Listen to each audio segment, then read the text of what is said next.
नमस्कार। आज का प्रकरण है कविता की संरचना।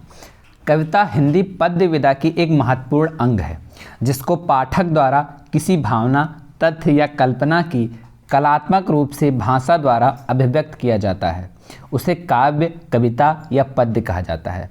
कहने का तात्पर्य ये है कि कविता जो है, अगर आप कल्पना को कलात्मक रूप से शब्दों के प्रयोग द्वारा व्यक्त करें तो वो काव्य कहलाएगा। कविता का शाब्दिक अर्थ है काव्यात्मक रचना या कवि की कृति। कवि की कृति ही कविता है। काव्य वह रचना है जिससे चित्त किसी रस या मनोवेग से पूर्ण हो, अर्थात वह कला जिसमें चुने हुए शब्दों के द्वारा कल्पना और मनोवेगों का प्रभाव डाला जाता है। जैसा कि रस गंगा में रमणीय शब्द के प्रतिपादक शब्द को काव्य कहा गया है। अर्थात काव्य एक ऐसी रचना है जिसको आप जब पढ़ें तो आपके मन में कुछ गुदगुदी सी हो, यानी कि आपके मनोवेग को वो जागृत कर दे। ऐसी रचना कविता होती है। कविता के प्रमुख अंग क्या क्या हैं? भाव सौंदर्य, विचार सौंदर्य, नाद सौंदर्य, योजना का सौंदर्य, ये कविता के अंग हैं। कविता के शिक्षण के उद्देश्य में केवल कविता साहित्य, कला और सौंदर्य का विषय नहीं है, वरन भाषा सीखने में इसका महत्वपूर्ण स्थान है। यानी कि अगर आप भाषा सीख रहे हैं उसमें भी कविता का बहुत ही महत्वपूर्ण योगदान है। केवल साहित्य के सौंदर्य का विषय नहीं, मतलब कि साहित्य को सजाने के लिए कविता का यूज किया जाता है ना, कविता का बहुत हद तक रोल होता है भाषा को सीखने में भी। कविता में लय है, ठहराव व आनंदमय नाद है। कविता में लय है और यानी एक फ्लो में बहती है कविता। जब आप पढ़ते हैं तो कविता आपको एक अलग दुनिया में लेकर चली जाती है। ठहराव होता है, एक आनंद की प्राप्ति होती है जो सभी शब्दों को सहज ही आकर्षित करता है।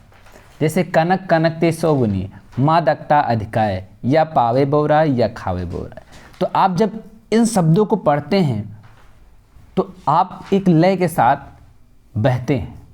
कविता के उद्देश्य में, विषय में कवि की सौंदर्य अनुभूति की अभिव्यक्ति है।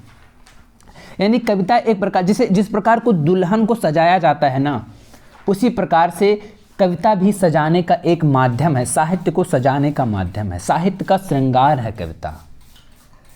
कवि की व्यथा की अभिव्यक्ति है, यानी कि जो कवि है वो किस प्रकार सोच रहा है उसकी अभिव्यक्ति। या आपकी सरल भाषा में कहा जाए, जैसे कि लोग शायर बन जाते हैं मोहब्बत में, वो भी एक कविता होती है।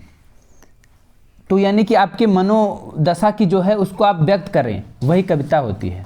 कवि की आकांक्षाओं व उपेक्षाओं की अभिव्यक्ति है। आप क्या चाहते हैं किससे, आप क्या उम्मीद रखते हैं, इसकी भी अभिव्यक्ति कविता है। कविता लिखते समय जिस प्रकार के भाव से लिखी जाती है, अगर पढ़ने वाला भी उसी भाव के अनुसार अर्थ को ग्रहण कर सके तो कविता लिखने का उद्देश्य भी सार्थक हो जाता है। यानी कविता अपने उद्देश्य की पूर्ति तब कर पाएगी जब कवि अपने भाव को इस प्रकार लिख दे कि उसको जो पढ़ रहे वो भी समझ जाए उस भाव को। यानी कि अगर आप वीर रस की कविता लिख रहे हैं और उसको पढ़कर अगर सामने वाले के अंदर जोश जाग जाता है तो समझ जाइए कि कवि अपने उद्देश्य की पूर्ति करने में सक्षम रहा है। जैसे हरिओम पवार जी कविता लिखते हैं, वीर रस की कविता लिखते हैं। कविता रस, छंद, अलंकार से श्रृंखलाबद्ध बंधी होती है। यानी कविता में क्या होती है, जैसे एक दुल्हन श्रृंगार करती है तो श्रृंगार में बहुत सारी चीज़ें आती हैं। जैसे नाक में पहना जाता है, कान में पहना जाता है, मांग में कुछ लगाया जाता है, पैरों में पहना जाता है। उसी प्रकार कविता में रस होता है, छंद होता है, अलंकार होता है, यानी कि श्रृंखलाबद्ध तरीके से बंधी होती है कविता। अब हमारा अगला टॉपिक है संभाषण यानी डिस्कोर्स। संभाषण व्यक्ति के द्वारा भाषा प्रयोग में किए जाने वाला एक भाषा विज्ञान का अंग है। संभाषण के माध्यम से एक व्यक्ति दूसरे व्यक्ति के साथ अपने विचार साझा करता है एवं दूसरों के विचारों को स्वयं ही समझता है। संभाषण की उपयोगिता की दृष्टि से अत्यंत महत्वपूर्ण समझा जाता है, जो कि संप्रेषण या वार्तालाप आदि में सहायक होता है। संभाषण की कला के लिए व्यक्ति को व्याकरण का ज्ञान होना अत्यंत आवश्यक है। संभाषण मतलब होता है कि व्यक्ति अपने द्वारा भाषा के माध्यम से जो भी व्यक्त करता है वही क्या होता है, संभाषण होता है। यह वार्तालाप के लिए अत्यंत उपयोगी चीज़ होती है। संभाषण की कला के लिए व्यक्ति को व्याकरण का भी ज्ञान होना चाहिए, यानी अगर आप संभाषण कर रहे हैं, यानी कि अगर आप भाषण दे रहे हैं तो आपके व्याकरण कला आपके पास होनी चाहिए, आपका ग्रामर अच्छी होनी चाहिए, आपकी भाषा पर पकड़ होनी चाहिए, साधारण भाषा शब्द हम कहें तो। संभाषण के अध्ययन के लिए व्याख्यान शास्त्र, जिसमें लेखकों और वक्ताओं की जानकारी प्रदान करने, भावनाएं व्यक्त करने और श्रोताओं को भिन्न उद्देश्यों के लिए प्रेरित करने की क्षमता और सुधारने की विधियों का अध्ययन किया जाता है।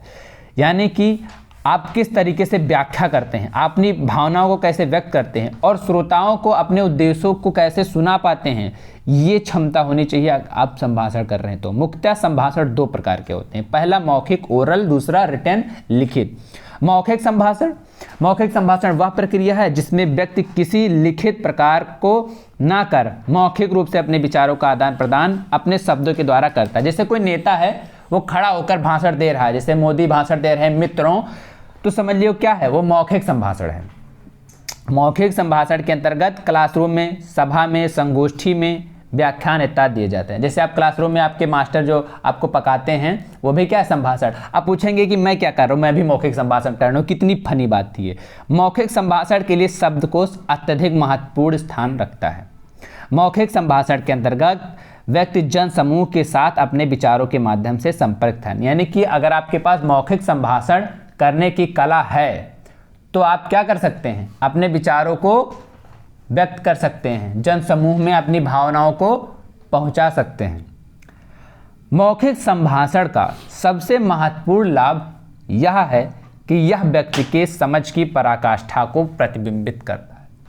व्यक्ति जो समझता है उसकी पराकाष्ठा माने सबसे चरम सीमा, कितना वो समझ पाया है, उसी को प्रतिबिंबित करता है। यानी अगर आपने किसी चीज़ को पढ़ा और अगर आप उसको मौखिक रूप से समझा ले जाते हैं तो इसका मतलब आपके अंदर मौखिक संभाषण करने की क्षमता तभी आई है जब वही आप में प्रतिबिंबित हुआ है कि आपने कितना अच्छा किसी चीज़ को समझ पाए हैं। यानी आपके समझ की पराकाष्ठा को दिखाता है आपका संभाषण की कला। लिखित संभाषण के अंतर्गत व्यक्ति लिखित चिन्हों एवं प्रतीकों का प्रयोग करता है।